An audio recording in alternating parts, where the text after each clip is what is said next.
So the piece that I'm working on, right now it's called Tell Them That You Saw Me, and this is a reference to some text from Waiting for Godot. It's a part in Waiting for Godot when the protagonists, who have been waiting for who knows what for a really long time, finally get left by kind of the last passerby that's going to encounter them. And they have a weird, like, freak-out crisis moment of lack of subjectivity. They feel like they're not seen. They feel like they're forgettable. They feel, erased, or like they're fading, I guess. And they call after this person. My title is some adaptation of the text, but it's something about, like, make sure that you tell them that we were here. Make sure you tell them that you saw us. You won't tell them that you didn't see us, right?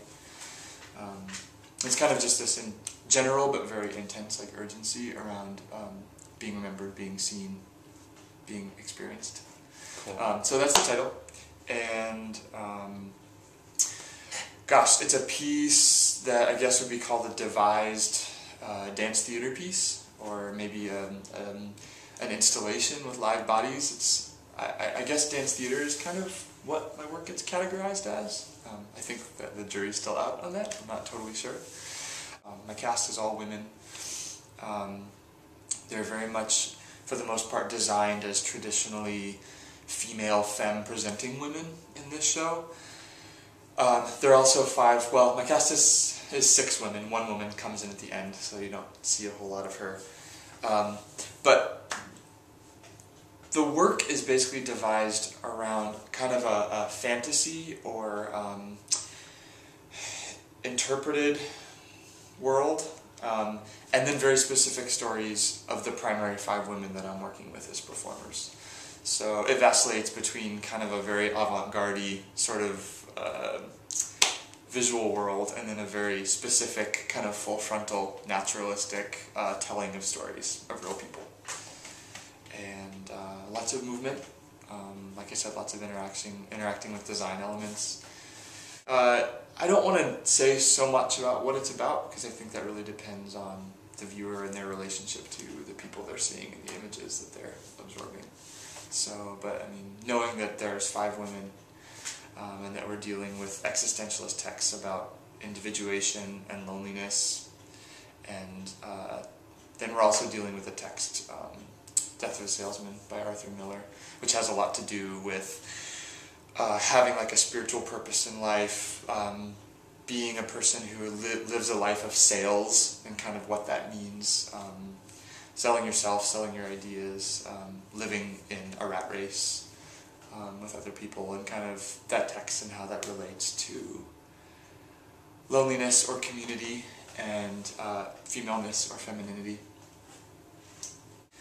One other element to this work that is really interesting and charged for me and my ensemble right now is my presence in the show, whether I'm going to be performing or not, whether I'm going to be interacting at all or not, because an all-female playing space is very different than an all-female playing space plus myself, especially as director. And it's a really intense question, and we don't know what we're doing yet, but it's funny because all of the women who I'm working with on this show are, extremely intelligent and exciting people who have really sharp opinions and observations about politics, and especially about identity politics within this show and my presence being in it or not. And one of the most exciting things about this process, and troubling, or I don't know, scary maybe, is just that we have to figure out how much of this piece is about me being a male director, orchestrating and puppeteering this piece of all-female performers with real live stories from them as women. For me, there's a very interesting dynamic around creating kind of avant-garde or contemporary work that is not concerned with being beautiful or interesting or satiating or like cathartic. Sometimes just interested in like getting from point A to point B, or like doing something for the sake of doing it. And while I've sort of dabbled in that and have like a lot of respect for it, my mentor, Monique Jenkinson, is an incredibly intelligent and like culturally rich and entertaining artist. I mean, she's a drag queen and, you know, a very like, you watch a piece that Monique makes and you get it and you eat it and you chew it and swallow it, and it's very, it is very satisfying and nourishing and exciting to see what she does. That's the kind of artist she is in my experience.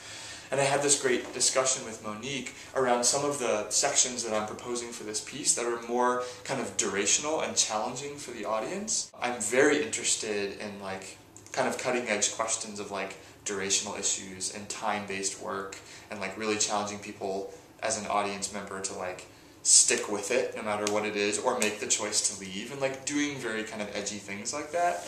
But I'm also realizing through working with Monique that I have a personal hard wiring that I don't have any desire to like dismantle or get rid of, that's about being like generous and loving in a way to the people who are watching the work, and to give them something that like really feels good that they can like wrap up in, you know, at the same time that I want to, you know, call on them to like really sit and watch something for a long time that they may not notice anything about at first, you know. And that's been really interesting to sort of like accept who I am within my art making process more and more, and I'm learning a lot about that from Monique, because I think we reflect one another in that way and how we make work. I've been gravitating towards making a piece around performative femininity. My gosh, and it's very, I think that's probably very personal, and I think my desire to do that has a lot to do with my own kind of journey and transformation around my gender identity and my lived femininity and my lived masculinity. So I guess like it's one of those humbling moments where like cat's out of the bag when you're making your work. Like oftentimes it is a reflection of you and maybe what you're considering at the time.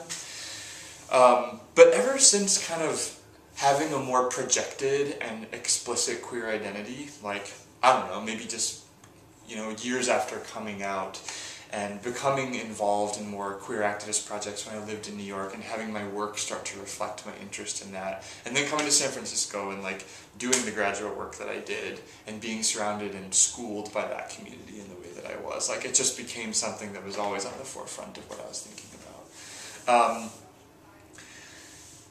And I think there's a really interesting and important and tenuous moment around representation and allyship, and I've always had a really interesting relationship to that because I'm a white man, and I'm a fairly gender-normative white man in my, you know, outward presentation.